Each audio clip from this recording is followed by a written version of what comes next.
Sir yes. மாப்பிள்ளை எங்க இருக்காரு? ஓ, போட்டோகிராஃபரா? வாங்க வாங்க. ஹலோ. மாப்பிள்ளைக்கு வயசு கொஞ்சம் அதிகமோ? மாப்பிள்ளை மட்டும் தான் ஜம்முன்னு ரெடி ஆகணுமா? பட்டு வேட்டி சட்டையில நாங்களும் மாப்பிள்ளை மாதிரி ரெடி ஆகுறோம். Super sir. சரி சரி, மாப்பிள்ளைய பார்க்கலாம் வாங்க.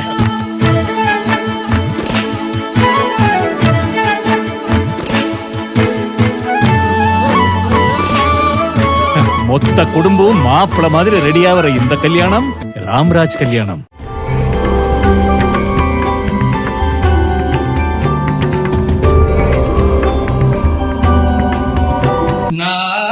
நானவென்று ஏத்துமே நமச்சிவாயவே, நன்னெறி காட்டுமே நமச்சிவாயவே, நன்னெறி காட்டுமே. ஜெய் சித்தர். பாதூரம் பார்த்தீங்கன்னா எதையாச்சும் ஒரு மகான்களை பற்றி பேச வைப்போம். ஆனால் மகானே வந்து மகான்ட்டு நம்ம என்ன கேள்வி கேட்கணும்னு ஆசைப்படுறோமோ அந்த கேள்விகளை நம்ம வந்து கேட்கக்கூடிய வாய்ப்பை உங்களுக்கு ஏற்படுத்தி கொடுக்க வேண்டும் என்ற ஆசை எனக்கு இருந்தது. அந்த ஆசையின் வடிவமாக, ஏன்னா அதற்கு முழு, அதாவது பார்த்தீங்கன்னா உடனே நீங்கள் என்ன கேள்வி கேட்க போகிறீங்களோ, அதாவது ஆன்மீக சம்பந்தப்பட்ட கேள்வியை கேட்க போறீங்களோ அதுக்கு உடனுக்குடன் பதில் அளிக்கக்கூடிய திறமையும் தனித்துவமும் மிக்கவர் அருமைக்குரிய அருள் திரு கண்ணன் சுவாமிகள் அவர்கள். அந்த கண்ணன் சுவாமிகள் இங்கு எழுந்திருக்கிறது நமக்கெல்லாம் பெருமையும் மகிழ்ச்சியும் கூட. அவரை அன்போடு ஆசிரமத்தின் சார்பில், ஆயுள் வழிபாட்டுக் குழுவின் சார்பில் வருக வருக என வரவேற்பதில் பெருமகிழ்ச்சி அடைகின்றேன். அதே போன்று இன்னைக்கு வந்து பார்த்தீங்கன்னா இளைஞர்கள் வந்து எங்கேயோ தடுமாறி போயிட்டு இருக்காங்கங்கிறது சொல்லுவாங்க.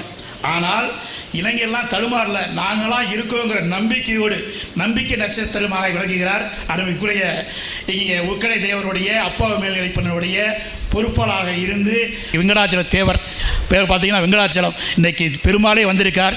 நமக்குடைய திருப்பணி செய்ய போகிறோம், பெருமாள் வந்து கொட்டை குடிப்பார் என்கின்ற நம்பிக்கை எனக்கு இருக்கின்றது.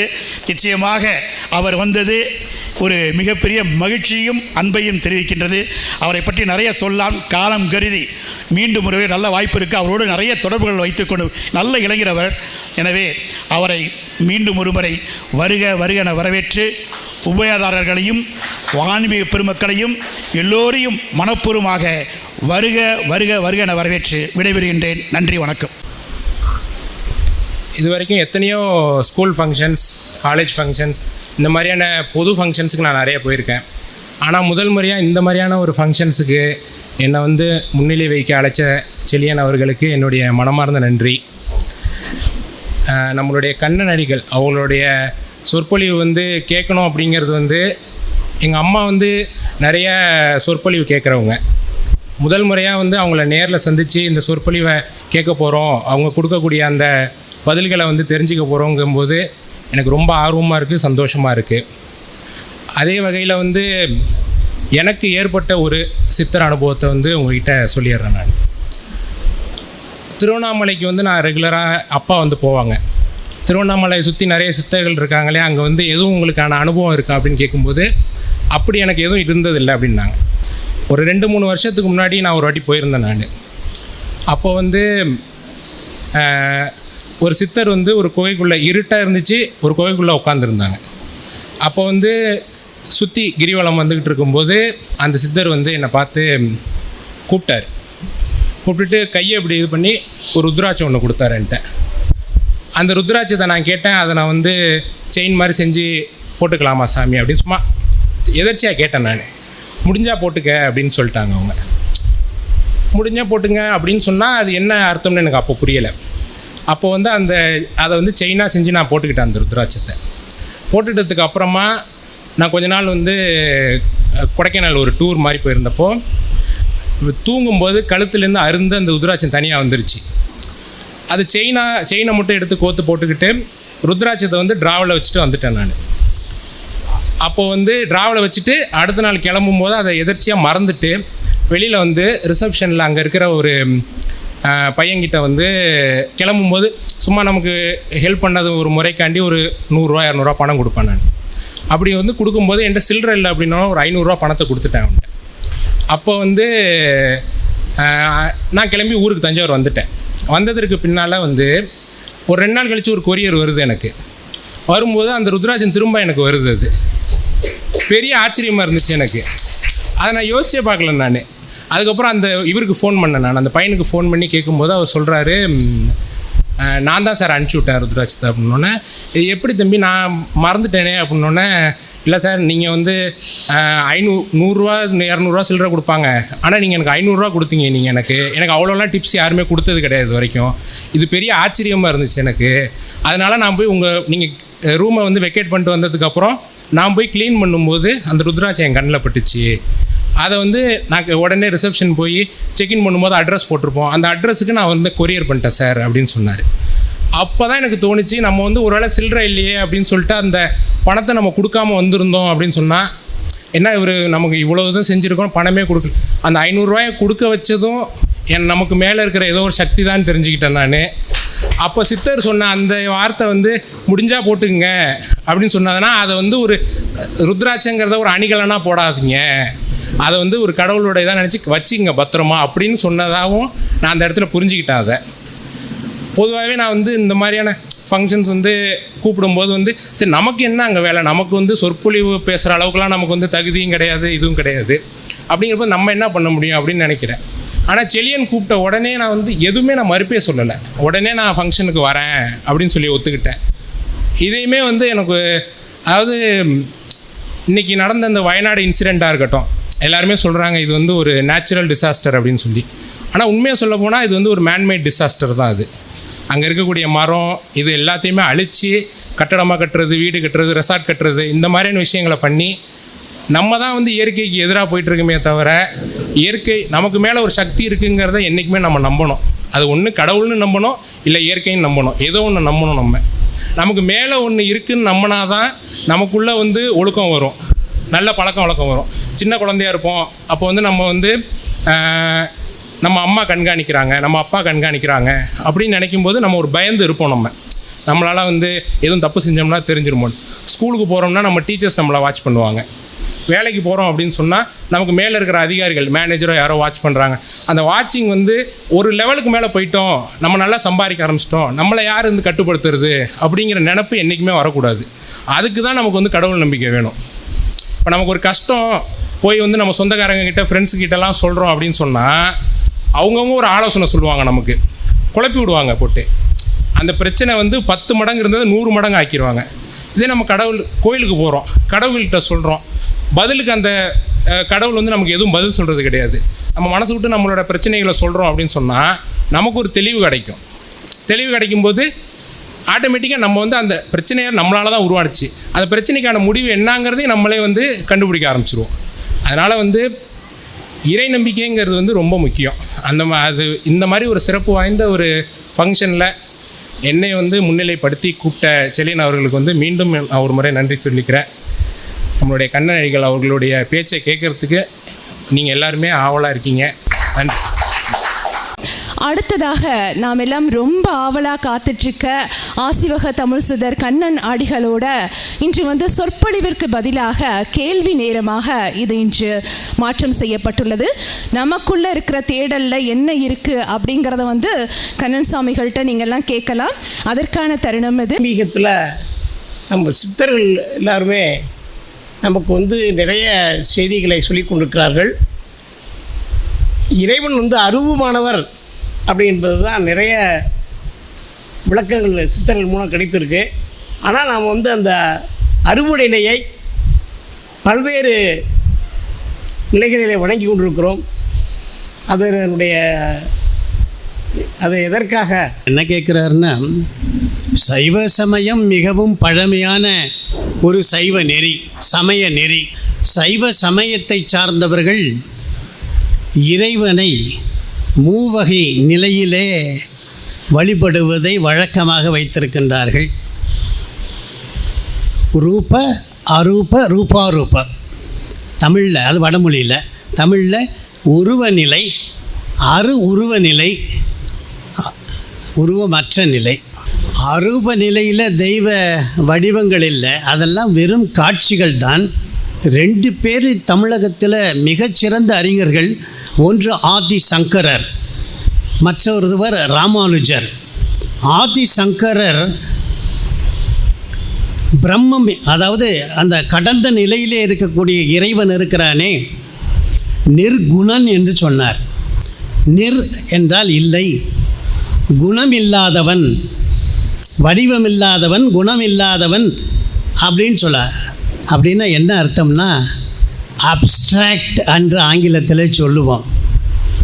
ஒரு லட்டை உங்கள்கிட்ட கொடுத்துடலாம், லட்டை காமிங்கன்னா காமிச்சிருவீங்க இப்படி தான் இருக்குன்னு. ஆனால் அதனுடைய சுவை என்னன்னு கேட்டால் காமிக்க முடியாது. புரிஞ்சுக்கிட்டீங்களா? சுவையை காமிக்க முடியாது. மலர் காமிச்சிடலாம், மனத்தை காண்பிக்க முடியாது. புரியுதா உங்களுக்கு? இந்த இன்னேட் குவாலிட்டி உள்ளே இருக்கே, அதை காண்பிக்க முடியாது. ஆனால் சொல்கிறார் ஆதிசங்கரர், இறைவன் குணம் குறியில்லாதவன், அப்படித்தான் பண்ணணும். ஆனால் மனித மனம் இருக்கே அப்படி இல்லை. எடுத்த உடனே இறைவனை எந்த உருவமும் இல்லாத நிலையில் இந்த மைண்டு கேப்சர் பண்ண முடியாது. புரியுதா உங்களுக்கு? அதனால் ராமானுஜர் என்ன சொன்னார், காட் இஸ் ஆல்வேஸ் சகுண, அப்புறம் நிர்குண நிலைக்கு போய்க்கோ. புரியுதா? அப்போ பக்தி நிலையிலே பல்வேறு உருவங்கள் தேவைப்படுது. எவ்வளவு வடிவங்கள், எல்லாம் அவனுடைய சைக்கலாஜிக்கல் ப்ராப்ளத்துக்கு, உளவியல் தேவைக்கேற்ப உருவங்கள் வேறுபடுகின்றன. தட்டில் வச்சுட்டேன் ஜிலேபி, வடிவம் வேறு. பொங்கல் இனிப்பு வடிவம் வேறு. பாதுஷா வடிவம் வேறு. இப்படி எத்தனை இனிப்புகள். எல்லாத்துலேயும் இருக்க அடிப்படை விஷயம் என்னன்னு கேட்டால் ஸ்வீட்னஸ், இனிப்பு தான். அது கடந்த நிலையிலே உணர வேண்டாம். இவன் போய் என்னுடைய லட்டு தான் சிறப்பு என்றும், என்னுடைய ஜாங்கிரி தான் சிறப்பு என்றும், என்னுடைய காடன் தான் உயர்ந்தவன் என்றும், என்னுடைய மாடன் தான் உயர்ந்தவன் என்று சொல். பக்குவம் இல்லாத நிலை. புரிஞ்சுக்கிட்டீங்களா? எல்லாவற்றிலும் இறைத்தன்மை இருக்கிறது என்பதைத்தான் உணர வேண்டும். எடுத்த உடனே பள்ளிக்கூடத்துக்கு குழந்தைய கொண்டு விடுறீங்க, ஸ்லேட்டில் ஆ ஆ இ ஈ எழுதி காமிக்கிறாங்க. அந்த குழந்தையும் இதை பார்த்துட்டு ஆ ஆ சரி, இப்போ சரி, அந்த குழந்தை புரிஞ்சுக்கிறதுக்கு இப்போ சரி. பிஹெச்டி போனதுக்கப்புறம் செழியன் இதுதான் ஆ அப்படின்னு சொன்னால் சிரிக்க மாட்டாங்களா? அது நல்லா புரிஞ்சும். எம்ஏ பிஹெச்டி போகும் பொழுது ஆங்கெல்லாம் சொல்ல வேண்டிய தேவையில்லை. It is always understood. இதெல்லாம் கடந்து தான் அவன் வந்திருக்கிறான். தொடக்க நிலையில் இந்த உருவ வழிபாடுகள்லாம் தேவை. அருணகிரி பெருமான் போன்றவர்கள்லாம் இறுதி நிலையிலும், ஏன் ஆதிசங்கருக்கு என்ன தேவை வந்தது? நிர்குண பிரம்மத்தை பற்றி சொல்ல வந்தார். குணம் குறியில்லாத இறைவனை பற்றி சொல்லக்கூடியவருக்கு தட்சிணாமூர்த்தி ஸ்தோத்திரம் சொல்ல வேண்டிய அவசியம் என்ன வந்தது? தட்சிணாமூர்த்தியை பற்றி ஸ்தோத்திரம் சொல்கிறார். புரியுதா உங்களுக்கு? அப்போ இந்த தெய்வ வழிபாடுகள் நமக்கு தேவைதான். பக்குவ நிலை வரையில் இந்த அருவ நிலையை எட்டுவதற்கு இப்போ 25 மூர்த்தங்கள், சிவபெருமான் 25 மூர்த்தங்கள், அருவமும் உருவமும் இல்லாத சிவலிங்கம், எந்த நிலையும் இல்லாமல் அரூப நிலையிலே அவன் இருக்கிறான். அதை தான் சித்தர்கள் பெரும்பாலும் எல்லா கோயில்லையும் பார்த்திங்கன்னா சித்தர் தொடர்பில்லாத கோயிலே இருக்காது. பொங்கனர், பெரிய கோயில், கருவூரார், இப்படி எல்லா இடத்துலையும் இருப்பாங்க. பக்தி நெறியில் இருந்து தான் முதல்ல எத்திக்கல் கோடு தொடங்கும். அறக்கருத்துகள் எப்போ தொடங்கும்? நீ நல்லா இருக்கணும், இப்படி இருக்கணும், இத்தனை மணிக்கு எந்திரிக்கணும்லாம் அப்ஸ்ட்ராக்டை வச்சுட்டு சொல்ல முடியாது. எப்பா சாமி கண்ணை குத்திரும், தினம் காலையில் எந்திரிச்சிரு, இப்படியெல்லாம் சொல்லித்தான் குழந்தையை பழக்குவதைப் போல ஒரு ஆன்மீக நெறியில் சில நித்திய நைமித்திய கடமைகளை சொல்லி வைக்கின்றார்கள். இதெல்லாம் தேவையான ஒரு நிலையில் சித்தர்கள் எல்லாம் தூக்கி போட்டுருவாங்க. போட்டுட்டு வெட்ட வெளிதனை மெய்யென்று இருப்போருக்கு பட்டயம் ஏது கடி, சித்தர் பாட்டில் வரும். அதனால் கடந்த நிலையில் இப்போ முடியாது. சொல்லலாம், பேச்சுக்கு நல்லது. உலக நாடுகள் முழுவதும் அத்வைத வேதாந்தம் தான் உயர்வாக சொல்லப்படுகிறது. நடைமுறை ப்ராக்டிக்கலில் வரும் பொழுது எல்லா பெருமாள் கோயில்லையும் கூட்டம் அதிகமாக தான் இருக்கு. சிவன் கோயிலுக்கு போனால் கொஞ்சம் விபூதியை கொடுத்து அனுப்பிச்சுவிடா. அங்கே போனால் தான் ஸ்ரீரங்கத்தில் போய் புளியோதரையை சாப்பிட்டு பாருங்கள், ஆண்டவன் எவ்வளவு பெரியவன் உங்களுக்கு புரியும். அந்த புளியோதரை நீங்கள் யாரும் சாப்பிட்ருக்கீங்களா எல்லாம் தெரியல. அங்கே இருக்க அமுது படையல், சக்கரை பொங்கல்னு சொல்லக்கூடாது தெரியுமா? ஏன்னு தெரியுமா? அதில் சிவனுடைய எழுத்து ஆகிய சா வந்துடுது. புரியுதா? சக்கரை பொங்கல்னு சொல்லல, அமுது படையல். புளிச்சோறுன்னு சொல்லக்கூடாது, சாவர்க்கம் சோ சிவனுடைய எழுத்து வந்துடுது. அதனால் புளிச்சோறுன்னு சொல்கிற, புளியோதரை. தயிர் சோறுன்னு சொல்கிறது இல்லை, தயிர் சாதம்னு சொல்ல, தர்ஜோஜனம். புரியுதா உங்களுக்கு? இதெல்லாம் சாப்பிட்டா இவ்வளவு சுவையாக இந்த உணவுகளே இருக்கும் பொழுது இதை படைத்த பேர் அறிவாளனாகிய இறைவன் மிகப்பெரியவன். இதை உணரணுங்கிறதுக்கு தான் இவ்வளவு பலகாரங்களும் இதை சீர்பட்சணங்கள் இருக்க. முறுக்கு 12 சுற்றுவான், இவ்வளோ பெருசு. இதை பார்க்கும், இந்த டைமென்ஷனை பார்க்கும் பொழுது இந்த பட்சணங்களை வச்சுக்கொண்டு இறைவனை உணர முடியும். அதுக்கு தான் ஒவ்வொரு விழாக்கள்லேயும் இந்த பலகாரங்கள் அதுக்கு எல்லாம் பிரமிப்பை ஊட்டக்கூடியதாக தான் நமக்கு இருக்குது. அதனால் அருவ நிலை என்பது தொடக்க நிலையில் கொஞ்சம் கஷ்டம்தான். அருவ நிலையில் பல்வேறு இதில் ஒன்று தான். அதையும் கூட கொஞ்சம் உருவமாச்சான ஓசை ஒலியலாம் ஆனாய் நீயே. அவன் ஓசையாகவும் ஒலியாகும், அதை விட ஒரு இன் தி ஃபார்ம் ஆஃப் லைட். ஜோதியே சுடரே சூழொளி விளக்கே, மணிவாசகரும் சொல்கிறாரு, வள்ளலாரும் சொல்கிறார். ஏன்னு கேட்டால் அவருக்கு ஒரு நிர்பந்தம் வந்தது. இவன் தமிழ்நாட்டில் 76 விதமான சமய நம்பிக்கைகள் இருந்தது.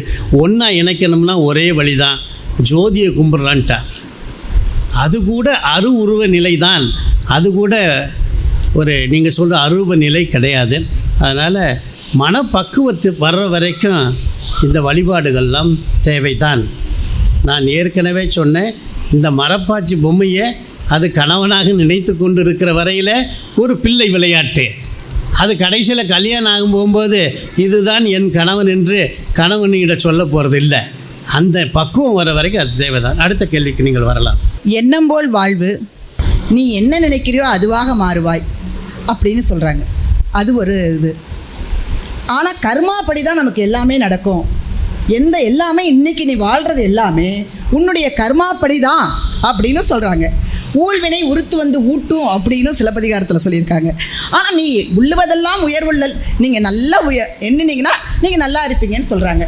இது எப்படி கர்மாப்படி தான் நமக்கு நடக்குமா, இல்லை நம்மளுடைய செயல்படி தான் நமக்கு எல்லாம் நடக்குமா அப்படிங்கிறது என்னுடைய நீண்ட நாளுடைய கேள்வி. ஒவ்வொரு மனிதனும் அவனவன் விதிப்படிதான் நடக்கும் என்று இந்திய தத்துவங்கள் எல்லாத்திலையும் சொல்லியிருக்கு.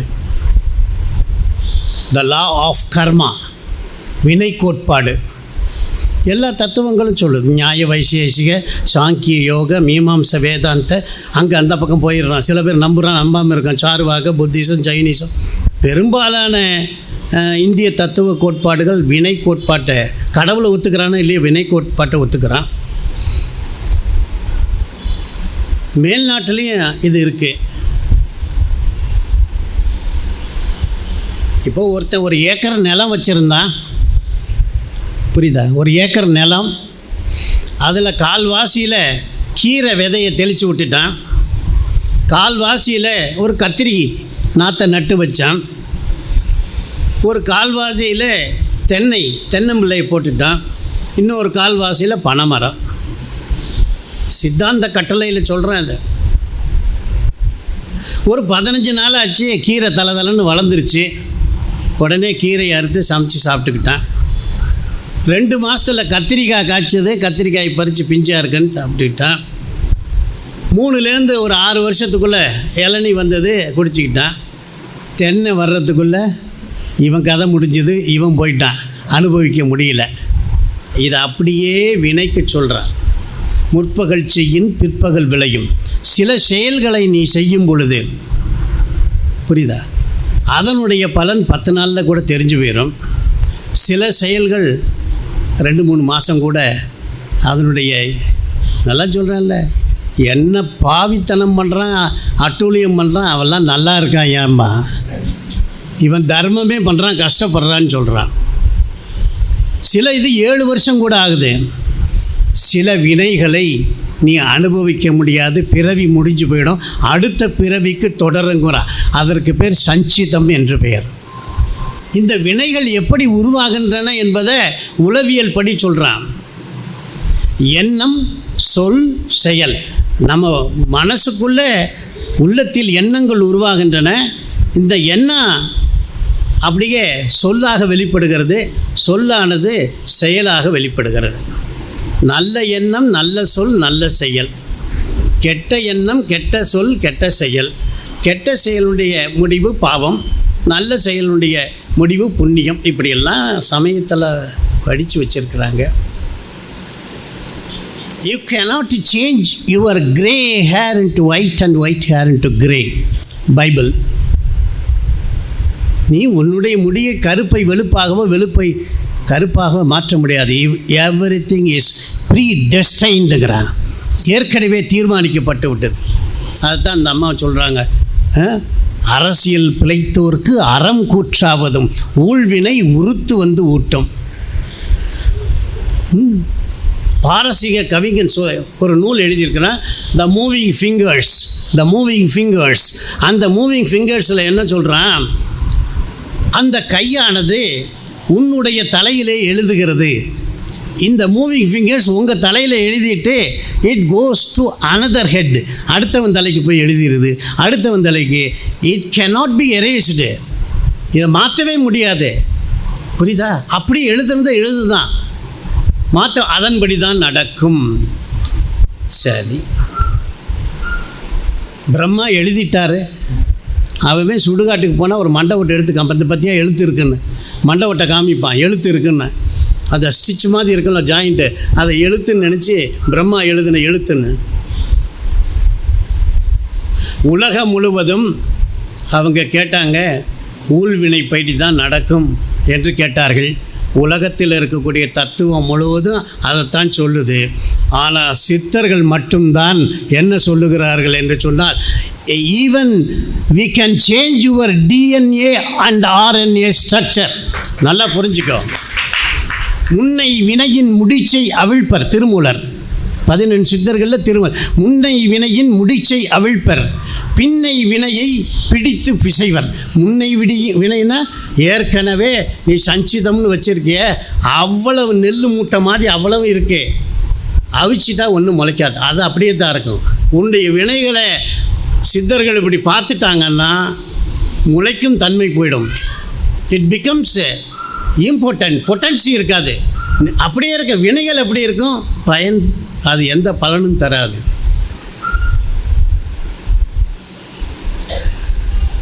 அவன் யார்? முருகப்பெருமான்.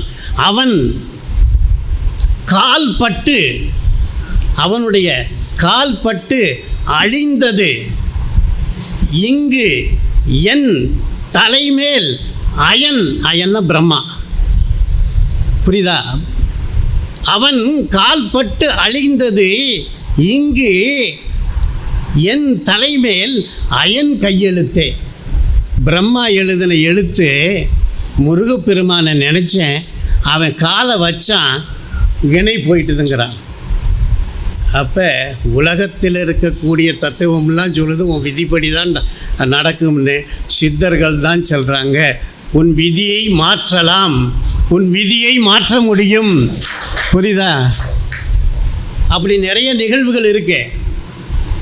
ஆனால் அதற்கு சரணாகதி முக்கியம். நீ செய்கிற தப்பெல்லாம் செஞ்சுட்டு என்கிட்ட வந்தால் ஒன்றும் மாற்ற முடியாது. புரியுதா? பலர் அப்படி தான் நடிக்கிறான், நடிப்பில் சிவாஜி கணேசனை மீறிடுறான். அப்படியெல்லாம் நாடகத்திலே உன் அடியார் போல் நடித்து வருதில்லை, அப்படியெல்லாம் நடிக்கிறான். சித்தர்களுக்கு தெரியும் எவனுக்கு செய்யணும், எப்போ செய்யணும், எல்லாம் அவர்களுக்கு தெரியும். அவர்களுடைய கருணையை பெற்றால்தான் அவரை ஏமாத்தலான்னு நினச்சி கூலை கும்பிடு போடுறதெல்லாம் நடக்காது, வேண்டாம். உண்மையான சரணாகதி அடைந்தால் அவர்கள் தேடி உன் வினையை நீக்க முடியும். இது உலக தத்துவங்களில் இருக்கக்கூடியது. இப்படி தமிழ்நாட்டில் தான் டிஎன்ஏ ஆராய்ச்சி பண்ணிகிட்டு இருக்கிறான், மாற்ற முடியும், கஷ்டப்படுறான். ஆனால் இவர்கள் டிஎன்ஏ பற்றி நான் சொல்கிறேன், அறிவியல் பூர்வமானது. இந்த வயசில் இந்த இடத்துல ஹார்ட் அட்டாக் வரணுங்கிறது டிஎன்ஏயே ஏற்கனவே இட் இஸ் ப்ரீ டெஸ்டைன்டு. அப்படி தான் நடக்கும், செல்லுகள் தான் அப்படி தான் இருக்குது. ஆனால் ஏன் சித்தர்களை வணங்கணும், அவர்களுடைய அதிஷ்டானத்துக்கு போகணுன்னு சொன்னால் அந்த ஹார்ட் அட்டாக் மைல்டாக வந்துட்டு போயிடும். உங்களுக்கு 100 ஆண்டு காலம் வாழ்க, நோய் நொடி இல்லாமல் வளர்க, அப்படி வந்துடும். என்ன பாலதுரேசன், அதுக்கு தான் சித்தர்கள்ட்ட வந்துட்டு போங்கன்னு சொல்கிறது. They can change even your DNA and RNA structure. அதை மாற்ற முடியாதுங்கிறது அறிவியல். ஆனால் இன்னும் 10-20 ஆண்டுகளிலே அதை ஓரளவு மாற்றலாம் என்று விஞ்ஞானம் கண்டுபிடிக்கும். பல 100 ஆண்டுகளுக்கு முன்னே சித்தர்கள் அப்படி டச் பண்ணிட்டா போதும், டிஎன்ஏ மாறிக்கும். புரியுதா? இந்த இடத்துல இந்த ஆக்சிடெண்ட் நடக்கணும்னு ஏற்கனவே இருக்கும். இவர் மானூர் சாமி உட்காந்துருக்காரு, குதிரை வண்டி லாயம்னு. இப்போ பல பேருக்கு குதிரை வண்டியே தெரியாது. குதிரை வண்டி லாயம்னு வச்சுருப்பான், 10 குதிரை வண்டி நிற்கும். அங்கே அந்த சாணமெல்லாம் போட்டிருக்காங்க, அங்கே போய் உட்காந்துருப்பார். அடாடா வாங்கடா வாங்கடா வாங்கடா, கையை தூக்குங்கடாங்கிறாரு. எல்லாம் பிடிச்ச ஒருத்தனோட கை தான் தூக்குடா மேலே. என்னென்னு கேட்டால் 25 கிலோமீட்டருக்கு முன்னாடி ஆக்சிடெண்ட் ஆயிடுச்சு, ஒரு பஸ்ஸு கிணத்துக்குள்ளே விழுந்துருச்சு. இவர் கையை விட்டு எல்லாத்தையும் தூக்க சொல்கிறாரு. அத்தனை பேருடைய வாழ்க்கையும் காப்பாற்றுறார். அவர்களால் முடியுதே. புரியுது அவங்களுக்கு? இது பல ஞானிகளுடைய வாழ்க்கையில் நடந்த நிகழ்வு தான். அவங்க நினச்சா உங்களை மாற்றலாம். அதுக்கு தான் இங்கே வாங்க, சத்யநாராயணக்கிட்ட வாங்க, அவங்கக்கிட்ட வாங்க. புரியுது அவங்க? உங்களுடைய கோரிக்கை நியாயமானதாகவும் உங்களுக்கு தேவையானதாகவும் இருந்தால் மட்டுமே சித்தர்கள் உதவி செய்வார்கள். அடுத்த கேள்வி. இந்த வீடியோ உங்களுக்கு பிடிச்சிருந்தா லைக் பண்ணுங்க, கமெண்ட் பண்ணுங்க, ஷேர் பண்ணுங்க, சப்ஸ்கிரைப் பண்ணுங்க. அதோட மறக்காம பெல் ஐகானையும் கிளிக் பண்ணுங்க. சார், எஸ், மாப்பிள்ளை எங்க இருக்காரு? ஓ போட்டோகிராஃபரா? வாங்க வாங்க. ஹலோ. மாப்பிளைக்கு வயசு கொஞ்சம் அதிகமோ? மாப்பிள்ளை மட்டும் தான் ஜம்முன்னு ரெடி ஆகணுமா? பட்டு வேட்டி சட்டையில நாங்களும் மாப்பிள்ளை மாதிரி ரெடி ஆகுறோம். Super sir. சரி சரி, மாப்பிள்ளைய பார்க்கலாம் வாங்க.